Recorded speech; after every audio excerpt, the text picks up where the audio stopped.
brother, start cleaning those tires up. Don't green this time. Remember, they fan out down there, so protect that bottom. Little Sunday drive. All right, boss man. These cars off. Be ready. All right, bud, be ready. Gas that bitch up. Ready. Green flag. Green. Welcome, everybody, to the Inside Pass on WSIC.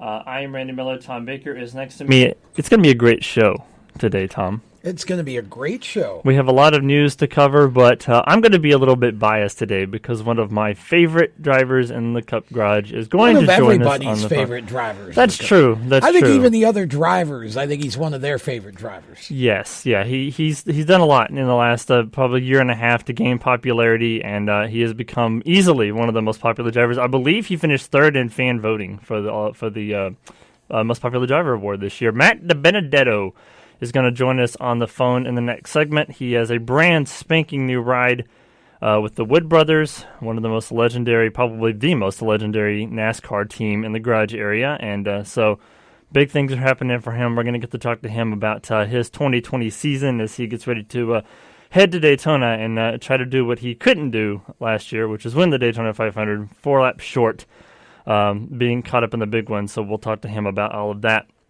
Lots of news coming out of the garage area this morning and even yesterday. I saw that NASCAR finally decided to announce the new rules changes for the short tracks and road courses. So we'll get to that too a little bit later on. We'll start, though, with some more silly season news. And actually, I'll start kind of in the lower series and work my way up because this morning Travis Braden posted a long, sincere message on Facebook, basically saying a lot of people were asking him what he was going to do this season. He was on our Thursday show the week after the Snowball Derby that he won, saying that he didn't know if he was going to run ARCA, if he was going to do, like, basically what he was going to do this season. Well, it turns out that what he has decided to do is run the team that he drove for the Snowball Derby. Is a late model team that's based here in Charlotte, and he's actually going to run for that team full-time in 2020. So he's actually not running ARCA at all this year. He's going to run the late model. They're going to run basically all of the big shows. I'm sure he'll run some cars races and stuff like that. But I think it's cool. You have to go to Facebook and just kind of look for Travis Braden and read the whole message. But basically he just talked about sometimes you have to take 10 steps back in order to take 20 steps forward, and sometimes in your career you have to do what's best for you. And considering that the sport is so sponsor-driven and it's so hard to find sponsorship, you basically just have to take the opportunity when it comes. And this was such a huge opportunity that he couldn't pass it up. He really wanted to do this for himself. So, well, I think this was precipitated, though, by the fact that his ARCA team is not running this year. Right. The ARCA team folded for sale. So he had to look elsewhere. And ARCA doesn't afford a lot of affordable opportunities to go racing. No. You either have, if you want to win, you're $1.5 million or so a year, and that's where you're at. That's what ARCA is these days. So he had an opportunity to go late model racing, and he took it. I mean, it's a matter of survival and just keeping yourself in a seat so that people are hearing about you, seeing you, you're still relevant, hopefully win some races, and maybe somebody gives him that opportunity to go back upstairs in 2021 with, a different team. But it gives him a year to stay in the seat in a very good ride and still be working on, getting back up to the next level in 2021. Yeah, so you'll definitely be seeing him at most of the local tracks around here and wherever late models run. You just have to look for Travis's website. I'm sure he'll keep everybody updated on the races that they're going to run. Also, Derek Kraus is also going to be running full-time in the Truck Series in 2020. He is going to a newly formed team. Actually, Bill McAnally already had a truck, but he's partnering with Bill Hilgeman. So it'll be McAnally-Hilgeman Racing. It's going to be operated out of HRE, right? Yeah, Hattori Racing. Yeah, it's like an alliance. It's a partnership alliance with Hattori Racing. Yep. So the Austin Hill and those guys over there, basically, they're going to have a secondary team for all intents and purposes. But a good opportunity for him. Obviously, moving up from the K&N West Series, now running into the Truck Series. He ran a couple of truck races earlier in the year, did a great job. So this is a newly formed team, but like you said, an alliance with Hattori. So I think it'd be a great thing for him. And another good guy that makes the Truck Series that much stronger. The Truck Series this year is going to be just loaded. I mean, I'm sure the next place you're going to go is the other new truck team that got announced yesterday. Yep. But Derek Krause, this is not a surprise. We've been expecting Derek Krause and Bill McAnally truck announcement for a couple months now. We assumed that was what was going on. It was just a matter of Bill figuring out, how do I do this, because he's out west. He doesn't have, obviously, he doesn't want to run a truck team out of California. So the partnership with HRE worked out perfectly. As you said, it gives Austin Hill a quasi teammate to work with, and Derek has had a couple of top tens already in his limited truck starts in 2019. So there's no reason that this team shouldn't be a strong team, in a great way for Derek to get his feet wet for a full season run in the Truck Series. Yeah, exactly. And then the other team that Tom just mentioned, which shocked me when I read it. I had to read it like 3 or 4 times because I'm like, wait a minute, what? Front Row Motorsports has decided to dip their toes into the Truck Series pool and create a whole new Truck Series team for 2020 and hire Todd Gilliland to drive the truck. Now, the cool thing is, it's going to be number 38, which is one of the car numbers that they have in the Cup Series garage, but the 38 has a lot of meaning for the Gilliland family because Butch Gilliland, which is Todd's grandpa, drove it, and David Gilliland also drove the 38 during his career with Front Row Motorsports. So it's kind of a cool concept, but it was completely out of left field for, I think, a lot of people, because I don't think anybody expected that to be the place that Todd Gilliland was driving for. No, but it's interesting the way this worked out. So we get Front Row Motorsports with a partnership now with DGR. So we've been speculating about Todd Gilliland's future for the last few months and just wondering why in the world haven't we heard anything about Todd. We figured he would go back to DGR and drive for his dad. And that obviously didn't work out, but it kind of did. Right. Because you have now Front Row Motorsports, and it makes you wonder what could be possible here as we go down the road a little bit, because you've got DGR bringing in drivers who will want to go from trucks to Xfinity. Do we get an Xfinity operation somehow out of all of this partnership business? And maybe we have that sliding scale stepladder up to the Cup Series to Front Row for future drivers as kind of a pipeline. But we need an Xfinity tie-in if we're going to make that work. So it'll be interesting to see where that goes. But I'm glad to see Todd back in business, and John Leonard is the crew chief for that truck, and John was the crew chief for a few races last year for Matt in the 95 car at LFR, and then went back over as a race engineer, and now will be the crew chief for the truck effort. John is a very smart man, very knowledgeable, and he will be a good, I think, person to launch this for Front Row. He really knows what he's doing. So I think Todd will be okay. This should be fun. Derek Krause also, with a crew chief that he's worked with in the past. So I think this is going to be a really good fit for both of these young kids. And we basically get 2 new truck teams out of this arrangement. Yep. So that'd be good. All right, we are going to take a quick break. When we come back on the other side, we will hopefully be joined by Matt Dibennedetto. We'll have more of the Inside Pass on WSIC next.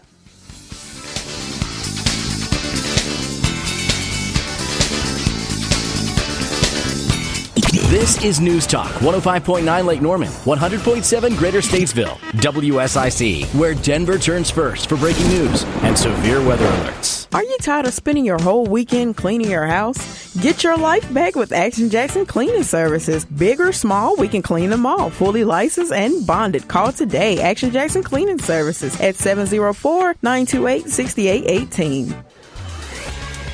For WSIC, I'm Fox 46 meteorologist Nick Koser. Rain showers tapering off later today, a high of 64. Overnight 57. Tomorrow, here we go again. Another 60% chance for rain showers and mild again with a high of 69. Wednesday, a 40% chance for showers under cloudy skies with a high of 68 degrees. From the Neighborhood Stormwatch Forecast Center, I'm meteorologist Nick Koser. Be sure to catch Chief Meteorologist Tara Lane today on Fox 46 News at 5. Have you noticed how many of your friends wear hearing aids? Probably not. Today's hearing instruments are so discreet, most people don't see them. But take my word for it. A lot of people are wearing them. We're not talking about Granddad's hearing aid. No whistling, unsightly contraption. Today's hearing aids do so much more than just hearing. They're Bluetooth devices for your phone. They stream TV directly into your ears, and there's even one that translates 27 languages into your ear. No kidding. But not everybody wants all the bells and whistles. And for those folks, we offer effective hearing devices starting at just $785, which clarify speech in a variety of situations. My name is David Bowles of Bowles Hearing Care Services. Deanna Howard and I have 57 years combined experience in hearing healthcare. We'll uncover the nature of your hearing problem and find the right solutions for you, ones that are affordable and help you understand the voices you most want to hear. To find out what we can do for you, call Bowles Hearing Care Services now at 704-660-9188 or visit online at bowleshearing.com. You'll like what you hear. Your office. Whether it's a home office or an office, it's where you conduct your business. It reflects who you are. You got a handsome desk, a stylish chair, even your pencil holder completes the look. Everything is right. Well, everything but that crummy plastic mat under your office chair. It dents and cracks, the corners curl up. Why do you have that? You need the Glass Chair Mat by Vitraza. Smooth enough to glide on and strong enough to hold 1,000 pounds. Our glass chair mats never dent. You get a lifetime warranty and it's beautiful. Get the look you deserve. You won't find Vitraza glass chair mats at the office superstore. You order direct at Vitraza.com. That's V as in Victor, ITRAZZA.com. Shipping is free and you save 10% with discount code OFFICE. That's $25 to $75 off any Vitraza glass chair mat with discount code OFFICE. Vitraza.com. I'm Chase Elliott, and you're listening to the Inside Pass. Welcome back to the Inside Pass on WSIC TV. We are going to, well, he may have hung up. We'll have to wait and see if he calls us back. I was going to say we're going to go to the strutmasters.com hotline and talk to Matt, but Matt hopefully will call us back in a minute. So anyway, before we went to break, we were talking about Ty Gilliland and his new truck ride and the fact that we've got two new truck teams essentially now that will be part of the landscape in 2020. I think it makes the truck series stronger because, you know, we talked about how all these drivers in new places are going to make things different. Oh, look, there we go. All right. We're going to go to the strutmasters.com hotline. We're going to talk to a driver who, for those of you who have followed our show since its inception, you guys know that this guy I'm forever indebted to because he has helped build this show. He has been a friend to the show and to me for the last 8 years, and I will forever be indebted for his friendship and his hospitality in helping us grow. Driver of the brand, well, it's not a brand new team, but a brand new driver for him. He Far is from a brand new team. Far from a brand new team. One of the most legendary teams in the sport. He will be driving the number 21 Wood Brothers Ford this year in the NASCAR Cup Series. The one and only Matt Dibennedetto joins us on the hotline. Buddy, has it sunk in yet that you're driving for the Wood Brothers? Not quite, actually, especially when I look at, we got to actually visit their museum and go and hang with them the other day, and it's just crazy and hard to comprehend that I'll be added to that list of drivers, and it's unreal. I'm sure it is. I mean, it was really quite a year last year for you, obviously, with LFR, and I think everybody kind of wondered what would 2020 look like, and really, I love the way this came together. Paul Menard recommending you for the opportunity, and I think that shows that a lot of drivers have seen your talent and seen what you can do in a car, and have believed in you to get an opportunity like this. What are you anticipating for this year? I mean, I think a lot of us believe that you can go out, win races, and run for a championship. Yeah, for sure. I think, this year's going to be, it's the best opportunity I've had of my entire career. It's been a crazy journey to get here, and every year and every team I've drove for has helped me to learn and get better and better. And this opportunity is just, last year with LFR was awesome because we were a growing team and did some great things, and that's what, ultimately led to me getting this opportunity with the Wood Brothers. But yeah, this year, man, it's just cool to go with their, with the support from Ford, their alliance with Team Penske, and to go, be able to go to every racetrack and just know that we have a shot to win. That's the most exciting feeling basically what I've worked for my entire life. It's just you're only as good as the people around you, and it's been fun, working through it and grinding with a bunch of different teams and working hard with everybody. And this is going to be a fun one. It's such a good group.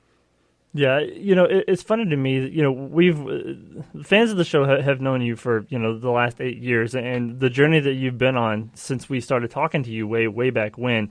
It's just an incredible journey, and it's really cool and kind of a humbling thing because you seeing where you've come from and where you've been and what you did with LFR last year. It's like you suddenly got like jolted into the spotlight by media and fans, and everybody's like, "Oh, who's this Matt Dibennedetto guy?" Well, he's been around the business for 10 or 12 years now, and he's driven for some of the biggest teams in the sport.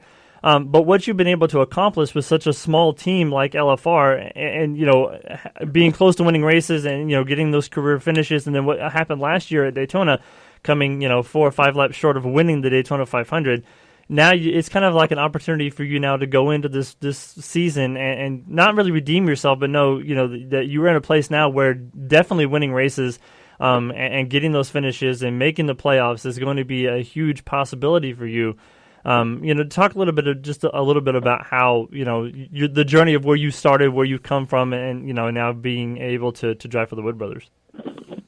The best thing that I'm most appreciative for in my career is that I've had to, kind of go about it the old school way and driving for, some of the smaller teams, like back when I was with BK Racing and then with Go Fast Racing for 2 years, which was just a great group. They're still family to me, and then driving for LFR, all that progression, of driving for smaller teams, then moving up to a little bit, bigger team last year with LFR. We were a growing organization. All that taught me how to be a better driver and a better leader, and taught me the importance of every single person on your team. I mean, even if you lose, let's say, one of your mechanics or anything, how much it impacts your entire performance, your weekend, so you're nothing without all the guys around you. And it taught me how to, be smart, put my races together, the best I could, and to, overachieve with what we had to work with together. All those things, that's what's ultimately made me the race car driver in person that I am today, and it's made me dig deep and appreciate it so much more. So that's, so I wouldn't trade, although the journey and path to get here has been really, really, really hard. I wouldn't trade it for the world because it's made me much better. Makes good for an autobiography later in life. When you decide to sit down and write your autobiography, you'll have good stories to tell. Oh man, people wouldn't even believe it if I told them the whole story. I always laugh about that. Always laugh about that. Say if I, one day I need to write a book because people would not believe and I'm not exaggerating, the thousands of things that had to line up perfectly. And if one was out of place, how I still wouldn't be here today, even through all the hard work. That's just how crazy the journey's been, and how kind of odd my path has been to get here too, which has made me, so much better and more appreciative.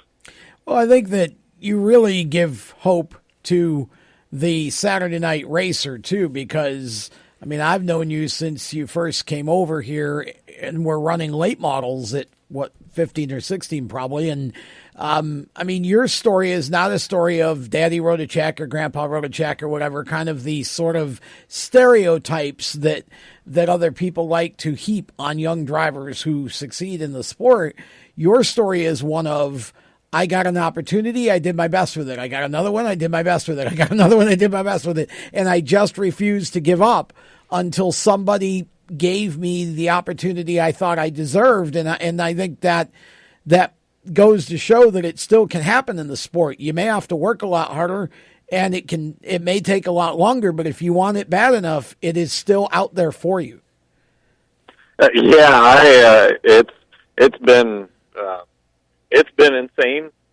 I don't know if I wrote a book, if it would be if it would give hope or make people be like, holy cow, all that still had to line up perfectly. Every single one of those 1,000 things had to line up perfectly despite all the hard work. And if one was out of place, he still wouldn't have made it. I don't know how it would be taken because my story is, different. We actually quit racing in 2007 as a family. And because we couldn't, it was just beyond our means. Late model racing even back then was expensive. Now it's much more. These operations are crazy. How professional they are, and we just had volunteer guys, and so we quit back in 2007, and then ever since then it was just me on my own. And I think one of the other main things that pushed me is I don't like anything else, and I'm not good at anything else at all. I have zero other passion, so it really forced my hand to push just relentlessly, even though when it seemed 100% impossible.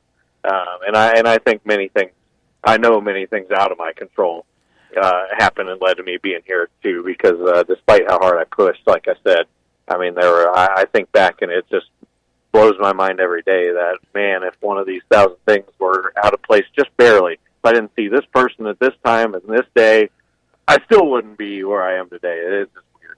It's pretty amazing. Well, I'm curious what your thoughts are, because NASCAR announced today some changes to the package for 2020, which are obviously designed to create better competition on the road courses and the short tracks, smaller spoilers, splitters, other aerodynamic devices. What are your thoughts on these changes, and what do you expect to see on the short tracks and the road courses as a result? Oh, thank goodness they did it. I think we all agree with that. I was probably one of the most, I was polite about it, but definitely outspoken on the fact of take the downforce off of these damn cars for the short tracks and road courses, and I was relentless, and I got to thank, Steve O'Donnell and John Probst and all the guys at NASCAR for tolerating me and dealing with me, constructively going to them and just giving my feedback. I feel like I was pretty relentless of bringing my feedback to them, and in a good way, just because I care a lot about our sport, sure, our fans, every aspect of it. I want it to be as good as we can, and if I see us go in the wrong direction, I can't live with myself if I'm not really, probably bugging but they never made me feel that way. It was cool. They listened to me, and many of the drivers, not just me, I'm just a small part of this, but I was just one of the many that were going to them, and I was very appreciative of how receptive they were all the time and listening. And I told them, I was like, man, please go back to low downforce, because with the low downforce, it makes a bigger impact than people think at these short tracks and road courses. Because we'd go to Richmond, and with the high downforce, it made our tire fall off half of what it used to be. And then it made it to where you get within 5 car lengths of somebody at a track like Richmond, and you get aero tight, and you're just stuck 5 car lengths back from them. And I can't tell you how frustrating that is as a driver. And, sure, the lower downforce now this year, we'll be able to go back to a whole bunch of tire fall off. You'll be able to get right up to people's bumpers and move them out of the way. And, it relies more on that mechanical grip, and it makes the racing so much more fun and back to being old school, and it makes it to where it's much easier to pass. You can get closer to people. You're not just stuck in that big, giant, dirty air bubble that we talked about all the time. So we'll still have that at the bigger tracks, but the racing was different at those short tracks. It'll be a lot more fun now. All right, Matt, can you hang on the line until we get back from break? I want to ask you one more question before we let you go. Yeah, absolutely. All right, we'll be back with more of Matt Dibennedetto on the other side of the break. You're watching the Inside Pass on WSIC.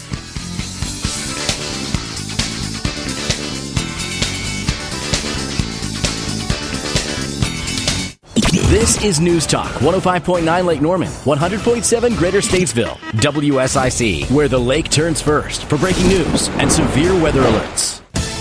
Good morning, I'm Renee Tomey. Chris Hoke is here with your local headlines. You've tuned in to hear local news, and so have a lot of other people. Your business could be advertising right here. Find out how affordable it can be. Call 704-872-6345, 704-872-6345. WSIC News, I'm Margaret Beveridge. The town of Davidson has hired Peter Gricewood as the first town arborist. Gricewood will serve as the subject matter expert for all municipal tree efforts, public tree planting and management, tree removal, and urban forest management, including development and interpretation of regulations through the town's newly revised tree ordinance. 2 people are facing charges in connection with the theft of a Smith & Wesson .357 pistol, according to the Lincoln County Sheriff's Office. The victim told detectives 2 individuals that he had allowed to live at his residence were suspected. Based on information learned from surveillance video, interviews were conducted with the suspects, which led to their arrests. Carrie McDaniel, 39, of South Railroad Street in Gastonia, and Waylon Wilson, 37, of Low Street in Mount Holly, were each charged with felonies. I'm Margaret Beveridge, WSIC News.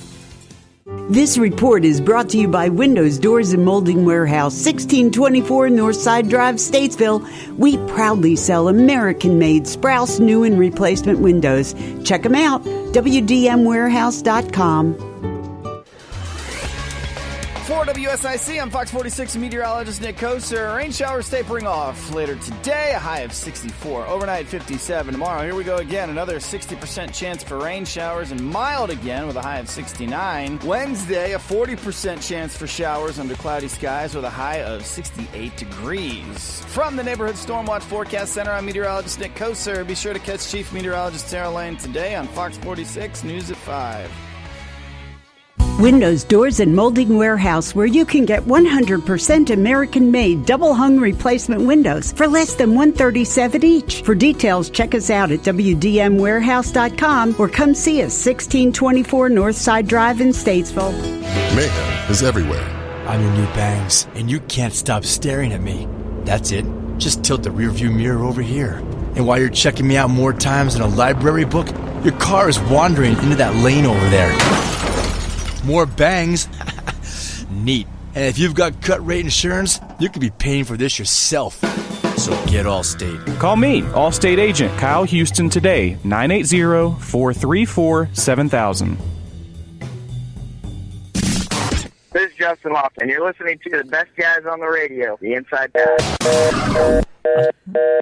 I should have dug out Matt's re-entry. I think, we should have had that because I think Matt exited instead of re-entered.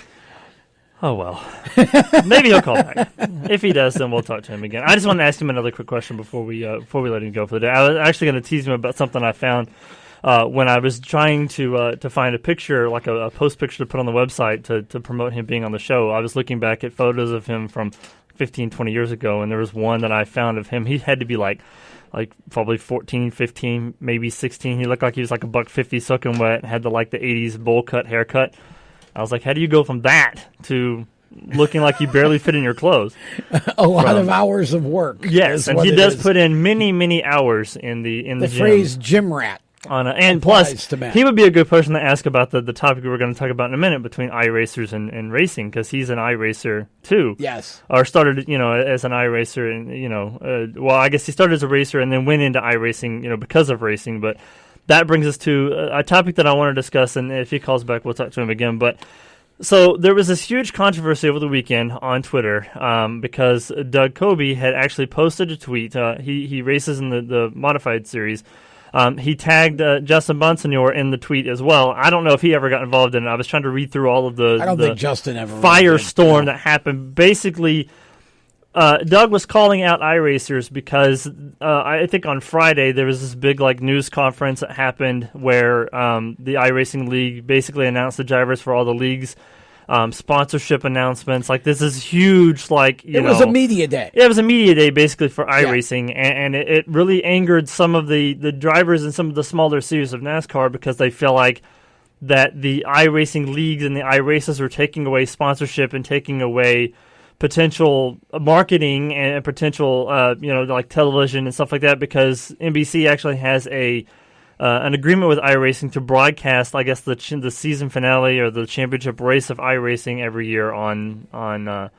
Right. So we'll ask Matt about that. Actually, as Matt joins us back on the phone. Matt, while when we were waiting on you to call back, I was telling Tom that I was trying to find a picture of you to put on our website for the promotion of you being on the show this week. And I went back several years, and there was a picture that I saw of you. You had to be probably 15 or 16, but you looked like you were like a $150 soaking wet. You had the bowl type haircut, and you looked like this scrawny little kid. And I was like, how does one go from that to what you look like now? And it brought up the topic of strength and conditioning, because I know you post a lot of pictures of yourself, like in the gym and working out and doing stuff to kind of help your strength and conditioning. That goes a long way in our sport because a lot of people don't realize how much strength and conditioning goes into driving these race cars. And I think it's good that you have brought that to the kind of the forefront and the limelight lately. Yeah, sorry I disconnected there. I'm driving kind of out in the middle of nowhere, so I lost service for a sec. But yeah, so this is something I enjoy. Like we were talking about, I don't have a whole lot of passions in life, so I do, love racing, and then I love the fitness side of it too, because it also applies to racing. But it's been something fun. It's fun for my wife and I too, Taylor. We do it together, compete against each other sometimes, have some fun, and she beat me last week, and I was kind of mad when it worked out. Yeah, so that's something I've put a lot of emphasis on, not only for the physical side of it, because like you said, I'm probably a good 50 pounds heavier and a whole lot stronger than I used to be, because I just decided. I wasn't built like a big guy necessarily. I used to be just really small. I was tired of being a small, itty bitty, weak little guy, and I wanted to get in shape, and I wanted to get strong and tough, fit, and athletic.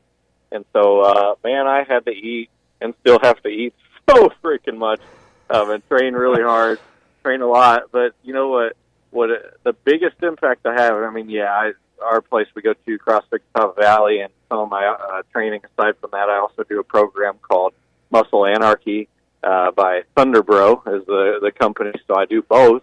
That's more the strength-oriented side, and the CrossFit is the more conditioning side. And you know what it's done for me most of all is it's impacted my mental toughness along with my fitness. So I do stuff in there that just makes me really, really uncomfortable. Both my wife and I, pushes me to levels I just didn't think that I was capable of, and makes me do things out of my comfort zone, and it takes you're out of your comfort zone all the time. So it applies directly with being in the race car. It applies directly with real life situations when you're in 130-degree heat. You just are like, I'm used to being uncomfortable at this point. I'm used to kind of dying on a daily basis.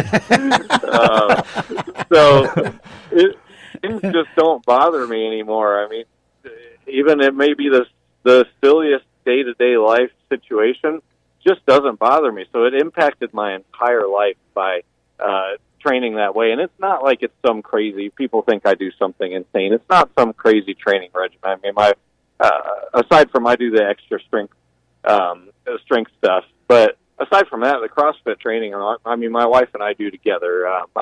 My parents are going to come try it this weekend. I mean, it's not like, it's functional fitness that anybody can do. It's just, you scale it to what your athletic ability or your level is, or your goals. So it's not crazy. It's just it just makes me a lot tougher, and it's something that we really enjoy a lot. I feel like Taylor probably got into fitness because she was tired of sitting at home alone all the time. Because when you were home, you were at the gym. So she's like, well, I guess I might as well go, because otherwise I'm just going to sit here, all the time by myself. So I want to get your thoughts real quick before we let you go about this iRacing versus like lower series war that happened on Twitter. I don't even know if you even know anything about it or not, but basically there was a tweet from one of the modified drivers basically kind of throwing shade at the iRacing drivers because they feel like that the iRacing leagues have kind of taken over sponsorship, marketing, TV time that could be dedicated to like the modifieds or the K&N series. And so coming from somebody like you who has started in racing and then kind of got into the iRacing thing later, what are your thoughts on where you stand between the iRacers and the teams that need the funding and the marketing and the TV exposure? I'm probably pretty neutral on it all. I think all of it getting exposure is good because, the iRacers and stuff, it's neat because it doesn't, you don't have all the costs and everything of racing, and it's really, really, really hard and competitive. I mean, I can't even go on there and win half the time, honestly. I don't have enough time to dedicate to it, and the people are so good on there. So it's a neat way to be competitive, and I mean, all the situations and all that stuff are, it's like real life. But it doesn't mean that iRacers could go and drop in my cup car and, drive it as good as we could. That's, but it's a level of competitiveness where I can't drop in on iRacing and go beat those guys. So, I mean, it goes both ways. And then as far as like short track racing and modifieds and all that stuff that I love, and dirt racing, I think that stuff needs as much support as it can get and coverage. And I think NBC does a really good job. They did a great job second half of the year of pushing and promoting, home tracks, short tracks. Like I grew up at Hickory Motor Speedway, and they really put a lot of effort into that because that's what's going to grow our fan base and get people to their local short tracks where you'll see some of the best racing in the country. So to answer your question, I'm probably pretty neutral on it all, and all forms of racing need as much exposure as they can get to bring a new crowd in. Yep, absolutely. Yeah, I agree. I mean, I thought the tweet was a little silly. If they, to me, the way I look at it, first of all, comparing iRacing to Madden is an apple to a can of soup because one is a sim game, the other's a video game, or one is sim training and the other's a video game. I think, to me, iRacing is a legitimate mental training for the real thing. And again, as you say, you're not going to go from iRacing to Cup, but I think it's been proven that you can go from iRacing to a late model or iRacing to, a Legends car or even iRacing to a sprint car, and have that sort of mental design of what you need to do in the seat. And then, of course, it's all about the physicality of it and getting used to the real race car. But to me, I just see this as an additional way to develop interest from a market that, we're trying to capture for our sport. And, if you start getting some iRacers crossing over into the seat, then you're going to bring more new fans to the sport who might otherwise not have bothered with it. Yep, I agree 100%. I mean, I've had people I know that have never really had an interest in racing in general, but they hopped on like iRacing or something. They're like, man, this is really cool, and it gets them into racing. So not only sim racing, but it gets them into watching real racing. Because right. Then they start doing it, and then they start understanding, wow, this is tough, man. These race situations are really hard. And then they start learning. Then you start learning how you have to put races together and do simple stuff like restarts and all these things. So it does give you an understanding of what racing is actually about because it puts you in a simulated situation of it. And then then if you were to transfer over to driving a real race car, at least you have a general understanding of how races go, how to race people, how to do all those things, what the race line is, and how to be fast. And exactly. Then, when I think we may have lost him again. Yeah, I think he went into. Wide open. And then I'm like, oh, I crashed. All right, no big deal. Reset. Yeah. So it's different, but it helps a lot. All right, Matt, we are going to let you go. I do want to, before we let you go, I do want to say thank you for being a part of our show and helping us grow over the last 8 years or so. You were probably one of a handful of drivers that I can count on. So thank you so much for that and for being so humble, and good luck in 2020. Sincerely, I hope that you go out and win 4 or 5 races, make the playoffs, and just do good things. And we're going to keep up with you. And the next time you come on the show, you got to come to our Statesville studios and sit in on the show with us. Yeah, sounds good, man. Thanks for having me on. I appreciate it. No problem. Matt Dibennedetto, ladies and gentlemen. Matt D Racing is the website if you want to go check out everything on his website. I sincerely hope the best for him. He's such a great guy. We are going to take a break. When we come back, we'll talk more about this Twitter topic we were talking about, and we'll have the rest of the news of the day when we come back on the Inside Pass.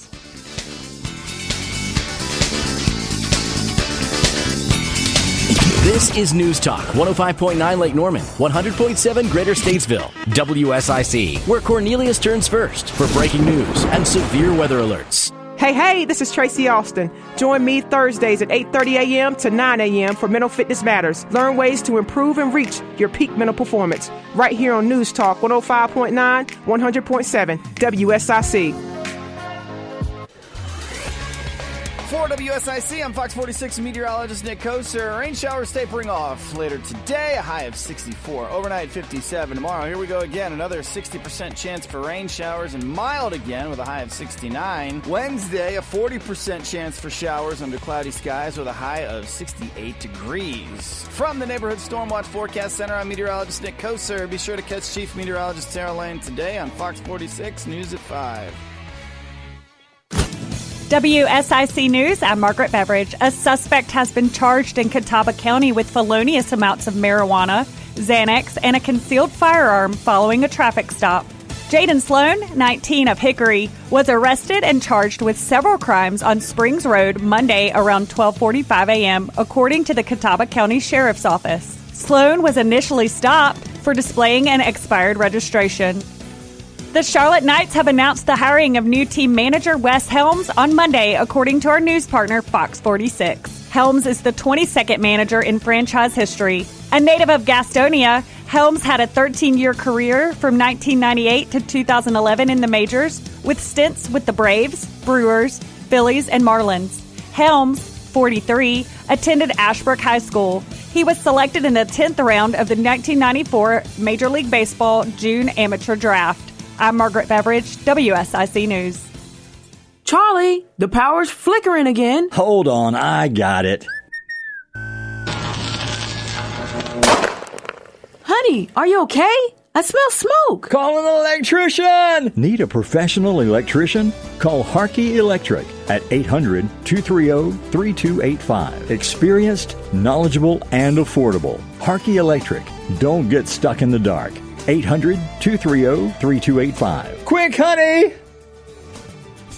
Whether you're looking for something to sell or buy, Pat Shannon can make it happen on The Home Ad Show.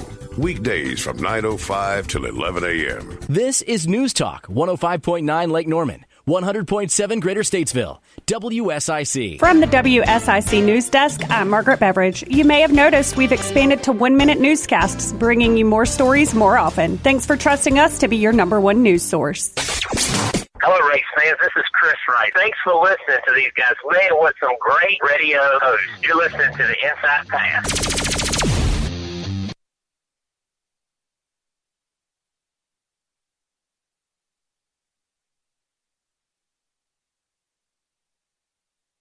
There we go. Producer's already been fired. He's only been on the job for 5 seconds. Rookie producer. He's already, we gotta keep the rookie stripe on for another week. Yellow stripe on his back. Yes. Welcome back to the Inside Pass, WSSC. I want to take this opportunity to say thank you for watching us. If you're watching us on Digital TV 25.2 in Charlotte, or on Continuum Cable Channel 4, or if you're listening to us on any of the 3 stations that WSIC broadcasts from, or you're listening on the web at WSICFM.com. Thank you so much for listening to us. Don't forget to check out our social media. We are on all of the major social media outlets. We are on Twitter at the letter Inside Pass. Make sure you give us a follow. Also on Instagram and Twitter, or Instagram and Facebook as well. And our website, InsidePassLive.com. You can check out all the latest information there on our future guests. And if you're watching us on TV, the back of the head is Nikea, our producer, making an appearance on television. Because she made us never look better. She's training, we're training Matt. We're trying to train a new producer here, and Nikea does a great job of being the lead trainer here. And every once in a while, she just kind of walks in front of the... because now we have to pay her to be on camera. See, now she's talent. Yes. So she kind of cleverly worked that in. Right, exactly. It was impressive. All right. So we were talking about the tweet that Doug Kobe and I will read the tweet to you. Okay. This is exactly what he wrote.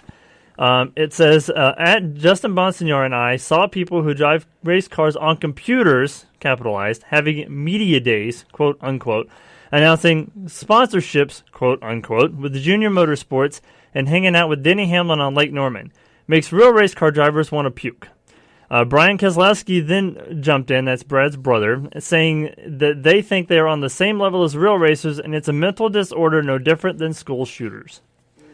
Well, and just to clarify that last part, no different than school shooters shooting claiming schools that video because games, they played video games. In other words, he's making the analogy that if we're going to say that playing shooting games makes playing Grand shooters, Theft Auto makes you be a school shooter. Yeah. So he's basically this whole thing was a bunch of jealousy nonsense, is what it was. Look, I know Doug Kobe. Doug is a friend of mine. I like Doug. I understand Doug's kind of thought process. I think there's a lot of people my age kind of looking at this going, wow, okay, right. We never thought we'd see this, right? But again, as we talked to Matt about this, the technology that is iRacing, it is a simulation, and much like pilots do a lot of flight simulation before they start actually flying planes, this has become, iRacing is realistic enough that it's become a tremendous training tool for racers, and a lot of the top racers, including Junior and many of the other Cup racers, use iRacing, or of course at the top level now, Toyota has their own sim, and Ford has their own sim, and Chevy has their own sim, and of course in F1 all the teams have their own simulation technology that's way better even than iRacing. But this is legitimate, and so the idea that sponsors would want to be attracted to this comes out of the fact that over 1 million people use iRacing, number one. So you've got an opportunity to put your product out to 1 million people or more. The other piece to it is that it's a growing, the popularity is growing. And so now NASCAR has decided, rather than sort of thumb their nose at it, they've embraced it. And so we now have a NASCAR iRacing league. We have tracks and Cup drivers who are sponsoring teams of iRacers.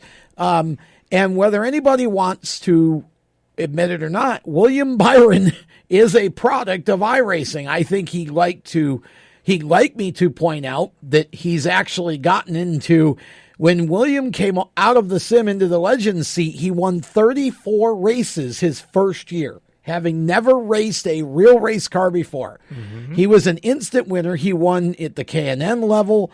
He won at the late model level. He won at the ARCA level. He won at the truck level. He won at the Xfinity level, winning championships in a lot of those series. He will win at the Cup level. And he will win at the Cup level. So you cannot say that it is impossible to go from sim to seat and be successful. William Byron's proved it. And again, so many people use this technology.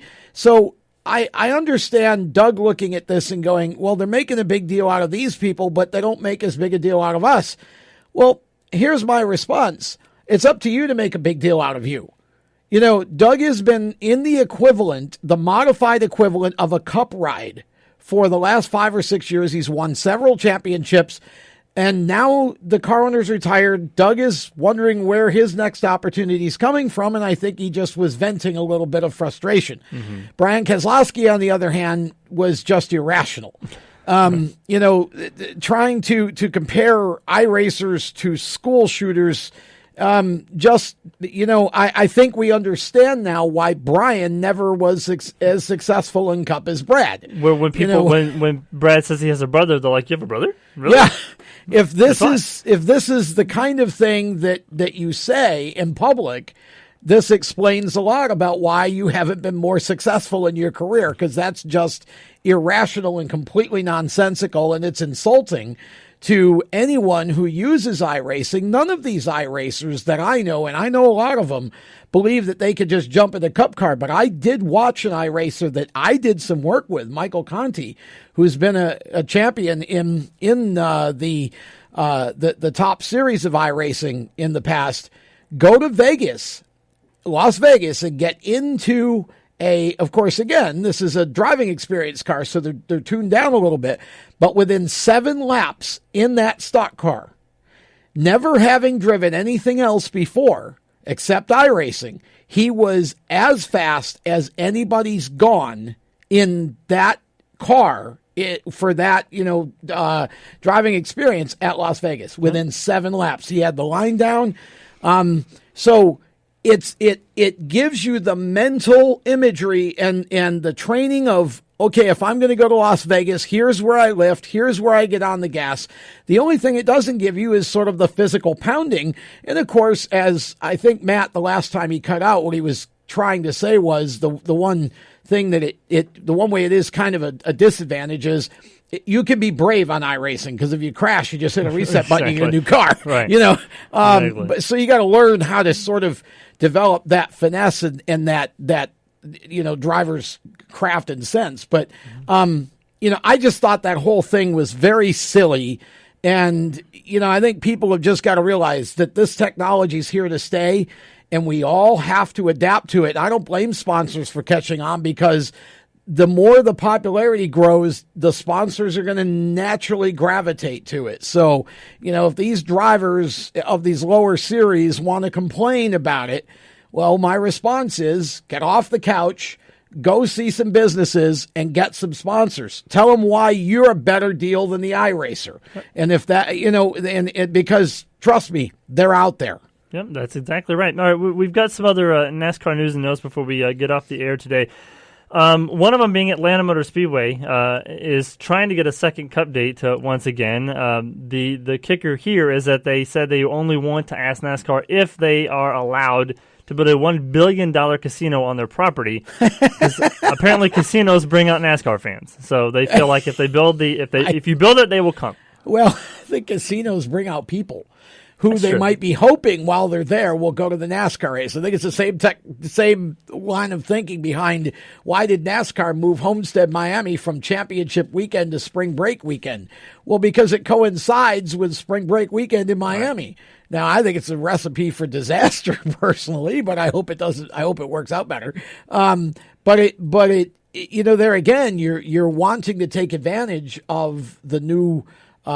The new opportunities within sort of the gambling or betting or however you want to say it. The fact that now we can do that, and I think that's something NASCAR is looking at is how do we take advantage of that market more than we already have. So you've got Atlanta going, well, if they let us build a casino.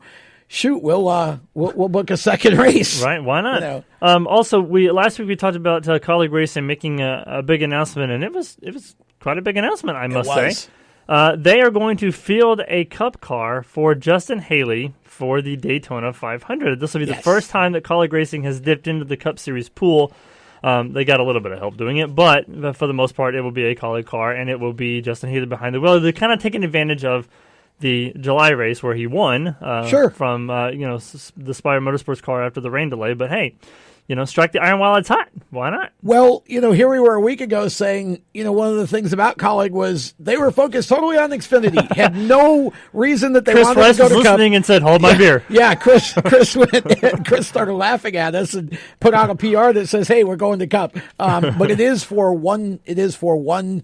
Race only as far as we know. Mm-hmm. And of course, look, here's the deal. Colleague is a growing team.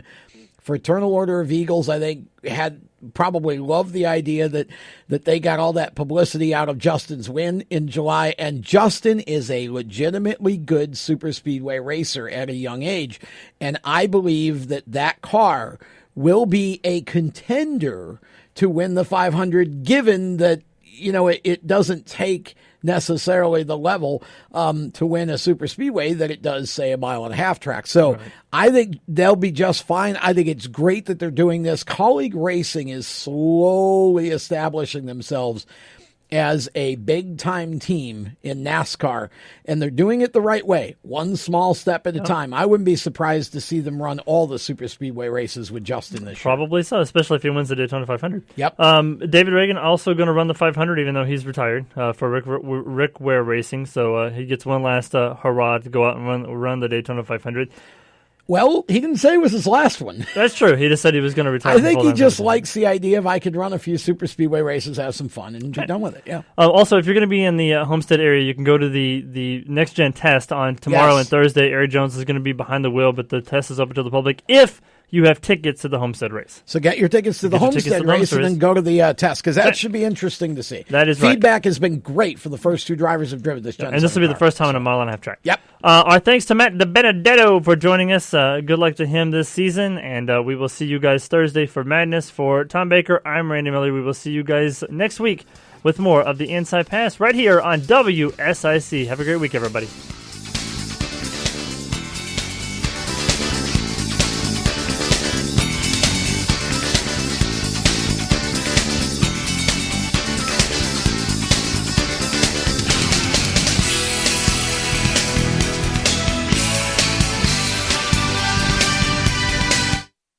News.